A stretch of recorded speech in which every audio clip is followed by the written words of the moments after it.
20లు, 30ల మందిలో ఇలాంటి సంఘటనలు జరుగుతున్నప్పుడు కరూర్ తొక్కిసలాట జరిగిన సంఘటనలు జరుగుతున్నప్పుడు ఎవడు బాధ్యుడు? ఎవరు? ప్రభుత్వాలు బాధ్యుడా? లేకపోతే పార్టీ పెట్టిన అధినేతలు కారణమా? లేక ప్రజలు సామాన్య ప్రజానికం కారణమా? దీనికి ఎవరండి బాధ్యులు? ఇంతమంది చనిపోతే ముందుగా ఛానల్కి ఒక లైక్ వేసుకోండి. మనకి లైక్ చాలా ఇంపార్టెంట్ అన్నమాట. దీని మీద డిస్కస్ చేద్దాం. ఖచ్చితంగా నాకైతే ఫస్ట్ ఎవరైతే జనాలు ఉన్నారో వాళ్ళే అండి. ఎందుకు వెళ్ళాలి? వాళ్ళ యొక్క మీటింగ్లకి ఎందుకు వెళ్ళాలి?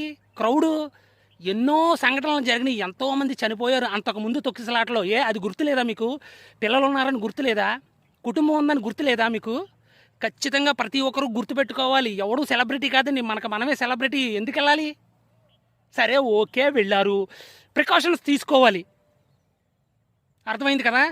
ఇక గవర్నమెంట్ విషయానికి వస్తే పూర్తిగా ఫెయిల్ అండి. ఈ విషయంలో పూర్తిగా ఫెయిల్. ఎందుకంటే అంతకుముందు చాలా ఇన్సిడెంట్లు జరిగినప్పుడు, ఏదైనా పెద్ద పెద్ద మీటింగులు జరిగినప్పుడు ఎలాంటి భద్రత తీసుకోవాలి